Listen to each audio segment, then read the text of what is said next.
Alright, for my next project I'm going to build another old timer. You can probably guess by now I like old timers. And also I want something in around the 30 something inch range because that seems to be the Goldilocks size for the field I'm flying in. It's not too big, it's not too small. Alright, so what I decided to do here is Dick Korda's Victory. Okay, it's a very well known plane. Now I actually had the Bob Homan short kit and plan from this, but I forgot I had it. And I also bought more recently the Easy Build kit. So that's what I'm going to make here. Alright. And I'm pretty much going to make it right straight out from the kit. Not going to change much of anything. I mean, one thing I like about this plane is, you know, back then they had rules about the size of the cabin. That's why they're so big. And I kind of like the way that looks. I mean, flying wise it's bad because you have more drag and it's more weight. So you have to really try to keep it light. But I kind of like the way it looks. And in this one particularly, it's got that kind of humpback. All right. And, you know, I think a lot of these old timers kind of look like flying whales in a way. They've got these really big bodies. Okay. Now, I wish the wing was a little wider. I'm not trying to criticize Dick, but it's only about 3.5 inches, and the Pacific Ace and the Black Bullet is actually about 4.25 inches. So it would be nice if it had a little bit more area. But again, if you keep it light, you know, that's what's important.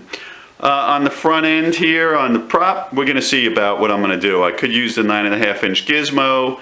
The rubber they give you in the kit is enough for about 6 strands of 1/8. All right.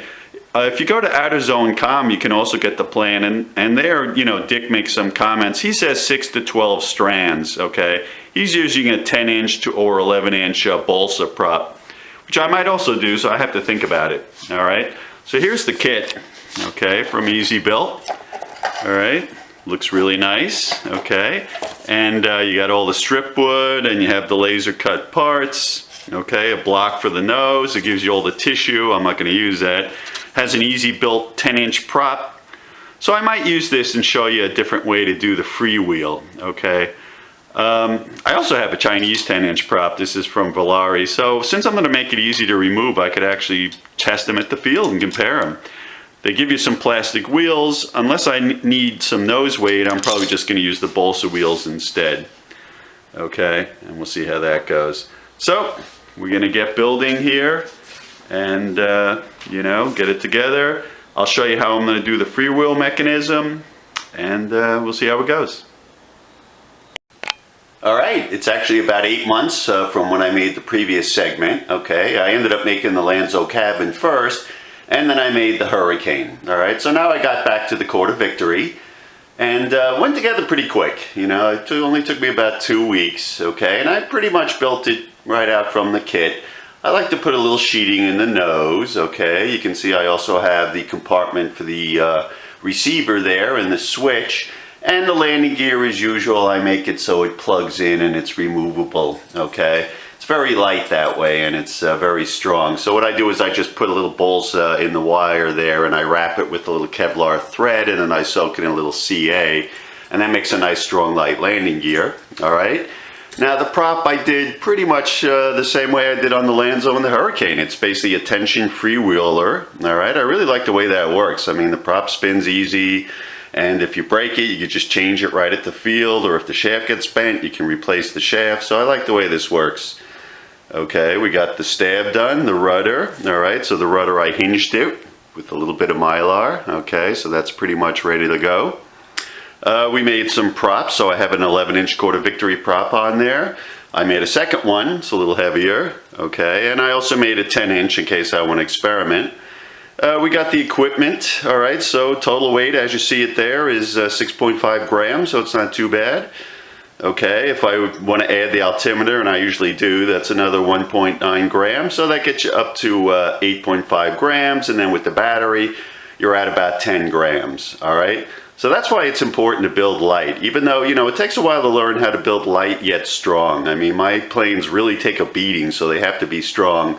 And so you have to know where you can lighten it up, okay? So here, for example, on the cabin and the fill-in sheet, I used the lightest balsa I had.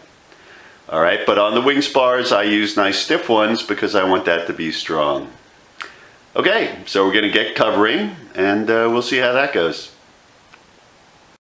All right, the Korda Victory, all done, ready to go. Now this time I used another one of the Just for Flowers. It was called Lemon, and it's pretty transparent, as you can see on the Mylar covered surfaces.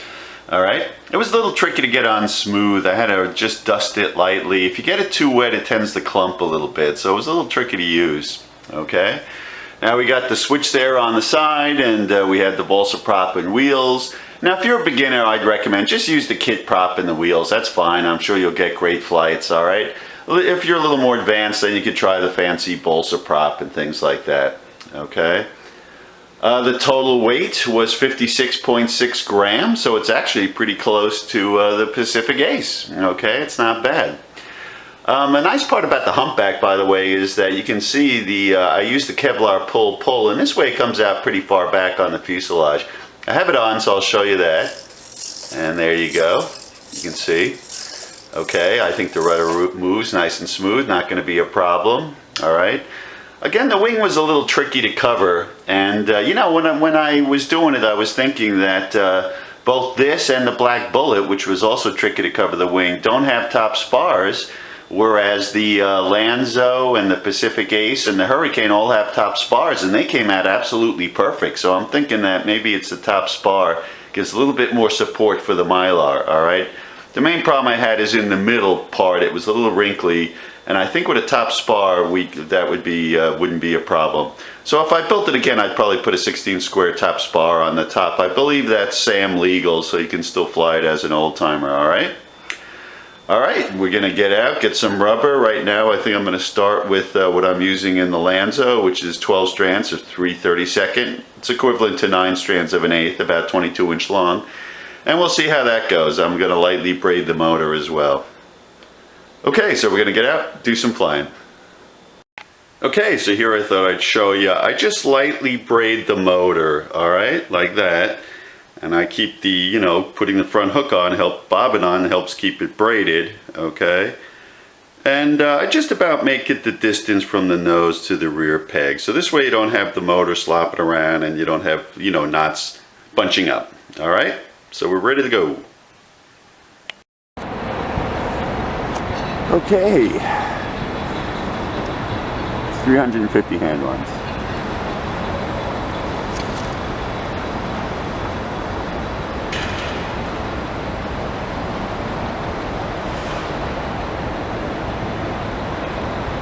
Oh, not bad.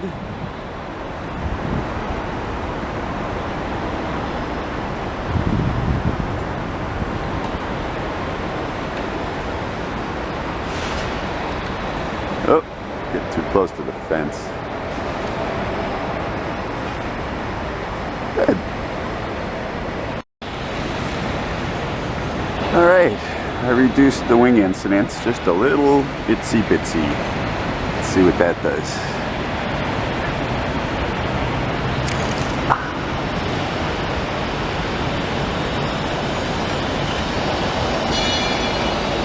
Oh, that's better.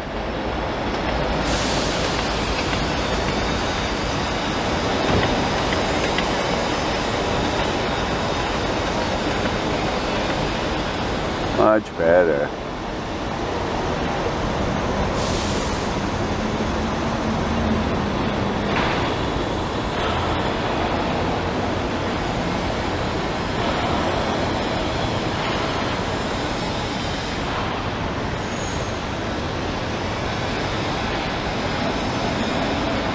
Get back a little bit. There.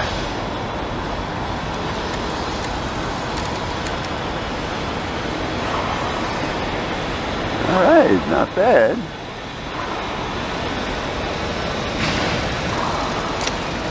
And there we are.